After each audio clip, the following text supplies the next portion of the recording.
Well, good morning. We got a little bit different background today. We're shooting from our house, and so hope you guys are having a good morning so far. And we're going to have a word of prayer and do a quick game, and then Brother Mike is going to bring our devotion. God, we thank you so much for this opportunity to meet together. I do pray that you would bless our time this morning. I pray that you be with Brother Mike as he brings the devotion. I pray that everyone who listens and everyone who's able to tune in today would be blessed by your word. In Jesus' name, amen. Okay, we're going to do a game. You can play along with us as well. It's kind of an odd or even game. Okay. And one of us, and we're going to alternate, one of us is going to pick either odd or even.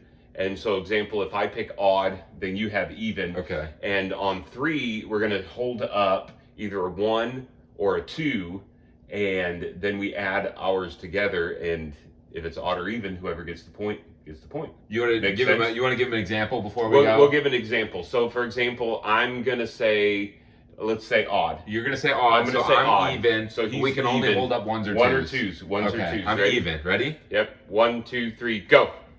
So that's odd. So odd. 1 plus so 2 is I 3. Would win. Okay. I would win. All right. We're playing to 5? Playing to 5. Okay, playing 0, 5. 0. Okay. 0, 0. Okay. Here we go. And you get to go first. I'm going to say even. Even. Yep. Okay. Ready? 1, 2, 3, go. Yes. Okay, so odd you have for 1 me. point. 1 point for me. Okay. And I'm going to say even. Okay. Ready? 3, 2, 1, go. Oh! That's for me. All right, 1 to 1. 1 to 1. 1 to 1. You're up. How are they playing at home? You go ahead and you play against the person who calls the odd or even. Oh, okay. Okay, yeah. Okay, 1 to 1 right now. 1 to 1. Maybe you have to. All right, I'm gonna pick even. Okay, ready? All right, ready? 1, 2, 3, go. Yes! 2 to 1. Okay. 2 to 1. 2 to 1. I'm gonna pick even. Okay. 3, 2, 1, go. Yes! It is now 3 to 1. Right. Your pick. I am gonna pick odd. Okay, ready? 3, 2, 1, go. Let's go. One more. Okay. It's 4 to 1. 4 to 1. 4 to 1. I started out so good. So good. All right, I'm gonna pick odd. 3, 2, 1, go. Yes! Okay, you got it. All right, okay. 4 and 2. I'm gonna pick odd. Ready? 3, 2, 1, go. I don't know if you noticed. I picked the 1 the last 5 rounds. Yeah. The whole time. I was like, I wonder if there's any strategy to this or any. I'm sure there is. I wasn't even paying attention. Reading the opponent. I wasn't even paying attention. But I was just like, the one was putting me on a hot streak, and I was like, why on earth would I mess that up? All right. Well, that was a quick one. That was a quick one. Yeah. So it was 5 to 2. So 7 rounds. They could have got 7 points at home. Somebody could have. Okay, let's do this. Let's do this. Let's do 3 more rounds. See if I tie you up. If I win the next 3, then it's 5 to 5 out of 10 rounds. Okay. Okay. Who you picked guys are last? still playing. We did 7 rounds, and it started with me, so it's your turn. So it's my turn. I'm gonna say even. Okay. 3, 2, 1, go. No, I thought you would switch it. Yeah, I know. That's why I say. That's why I say. So it's 6 to 2, and I won no matter what. 6 to 2. He wins no All matter right. what. Okay, you hit the devotion. Yeah. It's a quick one. That was a fast one. We're gonna be in Matthew 25 today. Our story goes from verse 31 through verse 46, but we're going to do some lead up, and then we'll just read 5 verses. You ever think about the difference between a real fan and a fake fan? Oh yeah. Like some people. When I was younger, when I was in school, I was a diehard Star Wars fan, and I remember was it 2015 when Episode 7 came out. And then everybody at school swore that they were Star Wars fans. And I was like, no, you're fake fans. Like, I've been at it since day one kind of thing.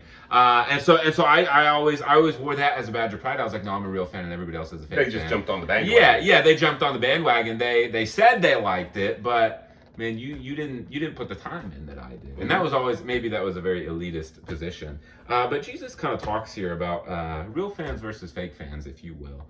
For the last couple chapters, he's been going on and on about the end of times. He's been prophesying his second coming. He's been prophesying final judgment. And he gives this parable here in chapter 25 about the final judgment that's going to come at the end of all things, at the end of the tribulation. And in this parable, Jesus speaks of himself as the king. and he separates those who claim to follow him into sheep, which he puts on his right hand, and goats, which he puts on his left hand. And so he's got the sheep on his right hand, the goats on his left hand. And we're going to pick up reading here in verse 34, and we'll read down through verse 40. And it says, "Then shall the king, Jesus, say unto them on his right hand, Come ye, blessed of my Father, inherit the kingdom prepared for you from the foundation of the world. For I was an hungered, and ye gave me meat. I was thirsty, and ye gave me drink. I was a stranger, and ye took me in. Naked, and ye clothed me. I was sick, and ye visited me. I was in prison, and ye came unto me." So he goes on and on. He says, when I was in need, he says to the righteous, you came to my aid, and you helped me, and you fed me, and you clothed me, and all these things. And verse 37, "Then shall the righteous answer him, saying, Lord, when saw we thee hungered, and fed thee, or thirsty, and gave thee drink? When saw we thee a stranger, and took thee in, or naked, and clothed thee? Or when saw we thee sick, or in prison, and came unto thee?" And so they say, when did we do these things for you, Lord? We don't remember these times. And verse 40, it says, "And the king shall answer, and say unto them, Verily I say unto thee, inasmuch as ye have done unto one of the least of these my brethren, ye have done it unto thee." And what Jesus says is, hey, as you have done to the least of these, it's as if you've done it to me. And Jesus talks about when we help these people, who he refers to as the least of these, he says that we've essentially helped God. But what are the least of these? What does that mean when he talks about the least of these? I think the least of these would be pretty much anybody who's in need. Yeah. Anybody who you see who needs some help or any kind of assistance. Of course, the least of these we would automatically think of kind of like children. And children, a lot of times, and this is not to be mean or anything, children a lot of times are helpless. Yeah. And they need assistance. And so we get the idea that the least of these is someone who's in need, Yeah. and somebody who's helpless in their situation. Yeah, I mean, if we go back and we look at these examples that Jesus gives, he kind of explains it for us. He says, the least of these is the one who needed to be fed, right? The least of these is the one who was hungry and who needed meat. The least of these is the one who was a stranger with nowhere to go and who needed a place to stay. The least of these is the one who needed food, the one who's sick, the one who's in prison. And so Jesus is saying, hey, the least of these is the one who needs these things and who can't provide for themselves. And it's the lowest in society, right? Like you said, children. In Jesus's time, this would have been orphans and widows. In our time, it could be anyone who can't help themselves, those with disabilities, the homeless who can't help themselves. It's anyone who can't fix things up for themselves. And so Jesus teaches here that when we help those in need, that God notices. And not only that, verse 37 says that the people who did that are the righteous. And so, hey, as followers of God, we're called to be righteous. And so we're expected to give this help to others. Well, yeah, it should be a natural outflow. Yeah, exactly. And James 1:27 talks about this, how the pure expression of our religion is that we would visit the orphan and the widow in their affliction, that we would meet them in their needs. And so, yeah, it's the purest expression of what it means to show the love of Christ, right? We talk about showing love and sharing Christ. We have to show that love first before we can be that witness to people. I don't know about you, but I struggle with talking to strangers, with being outgoing to people, with extending that help. I very much like to keep to myself. I would prefer, I help myself, that person helps themselves. I don't want to talk to people.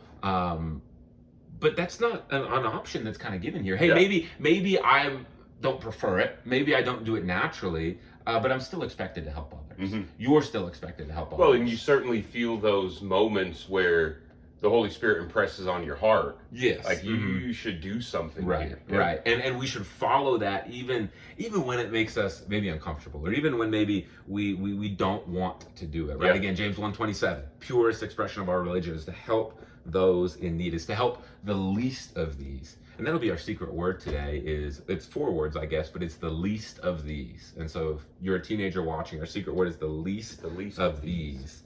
But it can be a lot easier for us to sit here and to look at the camera and to talk about that, right? It can be easy for us to talk about helping others in need, but it can be confusing on how we actually do that, and especially for our kids and our teenagers. And so we'll talk about a bit later how our kids and our teenagers can actually apply these verses to their lives. But first, I want to notice something, and of course, I unbookmarked it. But Jesus says that when you help the least of these, you have helped me. What does he mean by that? Is Jesus saying that we are literally helping God when we help those in need? I think we're helping advance his love. We're helping advance. In a sense, you mentioned the show love, share Christ. Yeah. We're helping advance his kingdom. Yeah. Because if we show that love and we have the opportunity to share Christ and bring someone to a place where they understand salvation and where they accept Christ, we're advancing his kingdom. And so I think you've helped the least of these. You've helped me. I also think there's the idea, we have that verse, whatsoever you do it heartily as unto God and not unto men. And that's kind of the motivation that we have is, well, I'm going to do this as I would have done it unto the Lord, as I would have, or I'm going to do this because that's something that comes from the heart of God. Yeah, I think sometimes we think about the work of God, and we think about the church stuff, and we think about going to church and telling people about Jesus, and that is the work of God, right? I think you nailed it on the head, though, is talking about doing the work for his kingdom. We should invite people to church. We should witness to people, but the work of God is not always only that. Yeah. Right? Sometimes it is just helping those in need, and just because helping feed someone or helping clothe someone doesn't lead to their salvation, doesn't mean that it was worthless, right? Doesn't mean that it was for nothing. Proverbs 19:17 says, he that hath pity upon the poor lendeth unto the Lord. Hey, the one that helps the poor gives to the Lord, and that which he hath given will he pay him again. And I do think it is our responsibilities as Christians not only to invite people into a relationship with God, but like you said, to faithfully show God's love and to faithfully represent God to those around us. And I do think that is work that furthers his kingdom. That is work that allows us to represent Christ well. Well, let me interject something here real quick. I heard somebody once say, sometimes we have to put the gospel in our back pocket and just help the person and show them love. And I struggled with that for a little bit because,